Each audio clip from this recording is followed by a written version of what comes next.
નમસ્કાર, તમે જોઈ રહ્યા છો વડનગરથી મારો અવાજ. વડનગરની સંસ્કાર પબ્લિક સ્કૂલ ખાતે સંસ્કારના સ્પંદનનો વાર્ષિક મહોત્સવ ઉજવાયો. બાળકને સાચું શિક્ષણ, સંસ્કારની સાથે દીકરીનું મહત્વ, તહેવારોનું મહત્વ, આપણી સંસ્કૃતિ આપણને શું સમજાવે છે અને પ્રદૂષણના નિવારણ માટે તમે શું કરી શકો છો, આ દરેક વસ્તુને સાંકળી લેતો આ સાંસ્કૃતિક કાર્યક્રમ બાળકો દ્વારા કરવામાં આવ્યો હતો, જેમાં 358 બાળકોમાંથી 337 બાળકોએ ભાગ લીધો હતો, જેમાં કેજીથી લઈને ધોરણ 10 સુધીના બાળકોએ ભાગ લીધો હતો અને ફક્ત 3 દિવસમાં બાળકોએ પ્રોગ્રામ તૈયાર કર્યો હતો અને સુંદર રીતે રજૂ કર્યો હતો. આ કાર્યક્રમમાં ઊંઝા ધારાસભ્ય કિરીટભાઈ પટેલ, જિલ્લા મહામંત્રી મહેશભાઈ પટેલ, ભાજપ શહેર પ્રમુખ મયંકભાઈ પટેલ, ભાજપ તાલુકા પ્રમુખ કિરણભાઈ ચૌધરી તેમજ નગરપાલિકા પૂર્વ ઉપપ્રમુખ Kanaji Thakor, arts and commerce કોલેજના પ્રિન્સિપાલ દિલખુશભાઈ તેમજ સ્કૂલના ટ્રસ્ટીઓ, શિક્ષકો, વિદ્યાર્થીઓ અને ખૂબ મોટી સંખ્યામાં બાળકોના વાલીઓ ઉપસ્થિત રહ્યા હતા. નાલિયા વડનગરની સંસ્કાર વિદ્યાલય દ્વારા જે વાર્ષિકોત્સવ કે જેને સાંસ્કૃતિક કાર્યક્રમ કહેવાય એ ખૂબ જ સુંદર આયોજન કર્યું છે. બાલ મંદિરથી તે મોટા સ્કૂલ સુધીના નાના ભૂલકાઓ અને મોટા બાળકોએ ખૂબ જ સરસ તૈયારી કરીને ને પોતાને આપેલી દરેક આઈટમ ખૂબ જ સારી રીતે પ્રસ્તુત કરી છે. સૌ શિક્ષકગણને પણ આઈટમોની જે પસંદગી કરી છે અને જે પ્રસ્તુતિ કરી છે, જે એમની સાથે મ્યુઝિક, સાઉન્ડ, ગીતો જે મૂક્યા છે એ પણ બહુ સારી રીતે મૂક્યા છે. એટલે સૌ શિક્ષકગણને પણ ખૂબ ખૂબ અભિનંદન અને કાર્યક્રમની પ્રસ્તુતિ કરનાર સૌ નાના ભૂલકાઓને એમને જે મંચ ઉપર ગભરાયા વગર આવીને જે કૃતિઓ રજૂ કરી અને વાલીઓના અને પ્રેક્ષકોના દિલ જીતી લીધા, એ પણ એક ખૂબ સરાહનીય કામ છે. હું સંસ્થાને અને સૌ વિદ્યાર્થીઓને ખૂબ ખૂબ શુભેચ્છાઓ પાઠવું. બાળકોને અહીંયા એવી ટ્રેનિંગ આપવામાં આવે છે કે બાહ્ય પરિબળ દ્વારા તમે વિચારો કે આશરે, પહેલાં તો જનતાની માફી માંગીશ કે કેપેસિટી કરતાં બી વધારે પ્રેક્ષક ગણ અહીં આવી ગયેલા. 700ની કેપેસિટીથી જ્યારે 1000 પબ્લિક આપણી પાસે આવેલી હતી, છતાંય બાળકો ડર્યા વિના એની આંતરિક તાકાતને બહાર લાયા. આટલો પવન, ઠંડી હોવા છતાં પણ એમના ચહેરા ઉપર ક્યાંય મચક નથી. કેમ? કારણ કે એટલું સરસ અમારા શાળાના શિક્ષકો દ્વારા એને તૈયારી કરવામાં આવી. આ જ નવું ભારત છે, આ જ નવું ગુજરાત છે અને આ જ નવું વડનગર છે. આપ સાહેબ આવા બીજા પ્રોગ્રામ કરવા રહેશે, આપ શું કહેશો? હું એવું કહીશ કે દરેક શાળાએ સાંસ્કૃતિક કાર્યક્રમ કરવો જ જોઈએ, જેથી બાળકોની અંદર રહેલી સુસુપ્ત કળા બહાર આવે.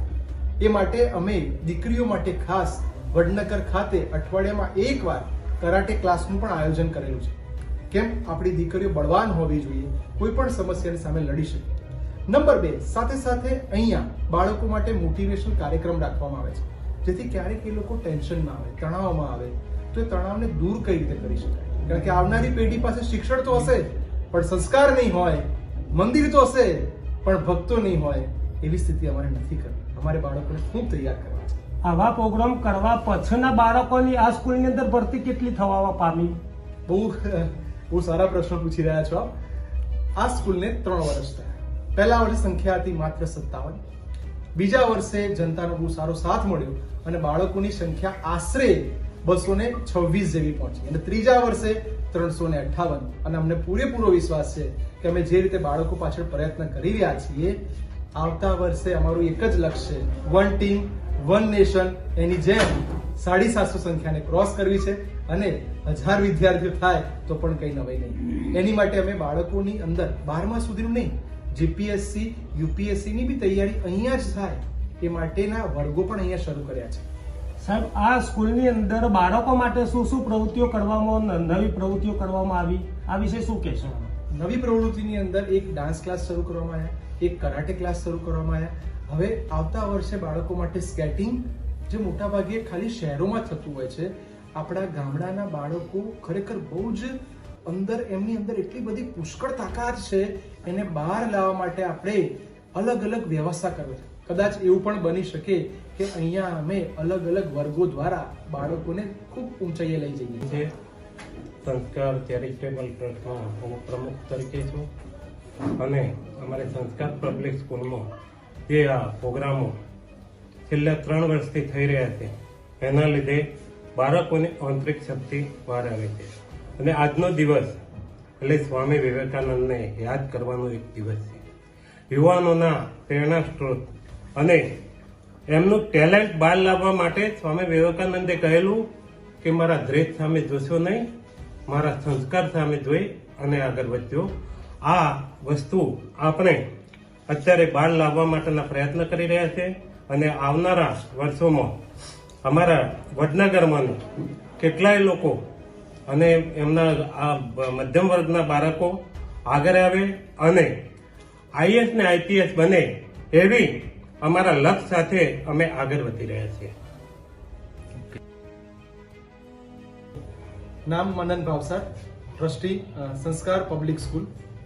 આપણી શાળાની અંદર 358 વિદ્યાર્થીઓમાંથી 337 વિદ્યાર્થીઓએ આ ફંક્શનની અંદર ભાગ લીધો કે જેની અંદર માત્ર નાચ ગાના એટલે કે માત્ર સંગીત નથી, સાથે સાથે બાળકને સાચું શિક્ષણ મળે, સંસ્કાર મળે, દીકરીની શું વેલ્યુ છે, દરેક તહેવારોનું શું મહત્વ છે, આપણી સનાતન સંસ્કૃતિ આપણને શું સમજાવે છે અને સૌથી આજનો મુખ્ય મુદ્દો પ્રદૂષણ માટે બી તમે શું નિવારવા માટે બી શું કરી શકો છો.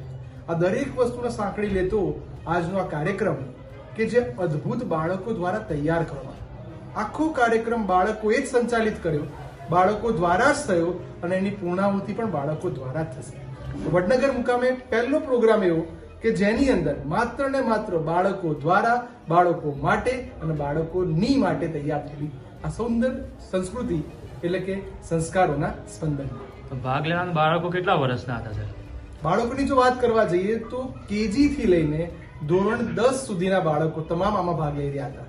સુંદર વાત તો એ છે કે આ તમામ પ્રોગ્રામ બાળકોએ માત્ર 3 દિવસની અંદર જ તૈયાર કર્યો છે અને એને સુંદર રીતે રજૂ કર્યો છે.